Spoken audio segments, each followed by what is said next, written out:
মহিমান্বিত মাস রমজানে সিয়াম সাধনায় মশগুল গোটা মুসলিম বিশ্ব। পৃথিবীর দেশে দেশে যখন চলছে মাহে রমজানের আয়োজন, তখন সীমাহীন দুর্ভোগে কাটছে ফিলিস্তিনিদের সময়। ইসরায়েলি হামলায় ধ্বংসস্তূপে পরিণত হয়েছে গোটা উপত্যকা। যুদ্ধবিরতি চললেও দুমুঠো খাবার নেই, পানি নেই, নেই মাথা গোজার ঠাঁই। স্বজন হারানোর বেদনা আর তীব্র সংকটকে সঙ্গী করেই শুরু হয়েছে তাদের সিয়াম সাধনা। একসাথে সারিবদ্ধ হয়ে এখানে চলে রোজার আয়োজন।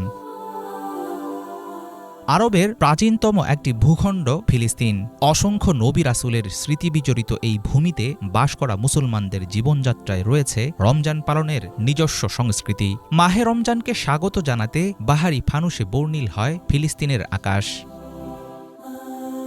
রমজানে নিজেদের ঐতিহ্যবাহী খাবার তৈরি করতে পছন্দ করেন ফিলিস্তিনিরা। অঞ্চল ভেদে দেশজুড়ে রান্না হয় ভিন্ন ভিন্ন খাবারের মেনু। মাকলুবা, সুমাগিয়া এবং মাফতাউল নামের বিশেষ খাবার দিয়ে ইফতার করেন গাজার জনগণ। মুসাখান ও মানসাফ নামের খাবারের জন্য বিখ্যাত পশ্চিম তীর। ফিলিস্তিন জুড়ে রয়েছে ইফতারে আচার এবং সালাদ খাওয়ার রেওয়াজ।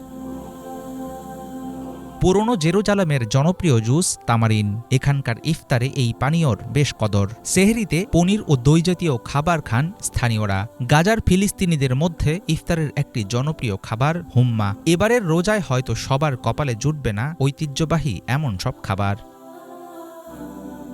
আল আকসা মসজিদের পাশে রয়েছে বিশাল একটি বাজার। প্রাচীন শহর জেরুজালেমের অন্যতম আকর্ষণীয় বাজারটি এখন আর আগের মতো নেই। এখানকার বিভিন্ন দোকানে বিক্রি হয় নানা রকম ফল, জুস সহ ইফতারের প্রচলিত বহু খাবার আইটেম। রমজান মাসকে কেন্দ্র করে বেড়ে যায় জায়নামাজ, তসবিহ সহ প্রার্থনার বিভিন্ন সামগ্রীর বেচাকেনা। রমজানে আল আকসা মসজিদে অনেকাংশে শিথিল থাকে ইসরায়েলি বিধিনিষেধ। ফিলিস্তিনিরা ইচ্ছা করলেই যেতে পারেন না সেখানে। তবে চলমান যুদ্ধবিরতির ফলে হয়তো আগের চাইতে স্বাভাবিক থাকবে পরিস্থিতি। শত বাধার পরেও আল আকসা মসজিদের প্রতি কমতি নেই স্থানীয় মুসলমানদের ভালোবাসার। রমজান এলে ইফতারের সময় পরিবার নিয়ে মসজিদে চলে আসে সবাই। তখন উৎসব মুখর হয়ে ওঠে আল আকসা প্রাঙ্গণ। রমজানের পুরো রাত জেগে থাকে ফিলিস্তিনের মসজিদগুলো। মসজিদে আকসায় তারাবির নামাজ পড়তে পছন্দ করেন স্থানীয় মুসলমানরা। সাম্প্রতিক আগ্রাসনে ফিলিস্তিনের প্রায় হাজারখানিক মসজিদ গুঁড়িয়ে দিয়েছে ইসরায়েল। এবার তাই রমজানের তারাবি ও তাহাজ্জুদ আদায়ের ধরনও আগের মতো হবে না।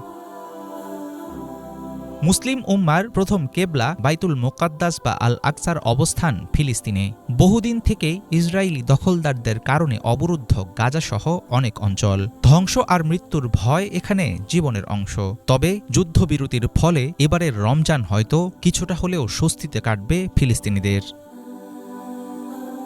বহু নবী রাসূলের জন্মস্থান মধ্যপ্রাচ্যের দেশ ফিলিস্তিন। এখানে অবস্থিত বাইতুল মুকাদ্দাস মসজিদ থেকে মেয়ারাজে গমন করেন রাসূল সাল্লাল্লাহু আলাইহি ওয়াসাল্লাম। চলমান যুদ্ধবিরতি স্থায়ী হবে। আগামীতে বইবে রহমতের সুবাতাস। এবারের রমজান নিয়ে আসবে চিরস্থায়ী শান্তির বার্তা। দুর্ভিক্ষ আর মৃত্যুর মুখে দাঁড়িয়েও এমন আশায় বুক বাঁধেন ফিলিস্তিনের মুসলমানরা। হাফিজুল ইসলাম, বাংলা ভিশন।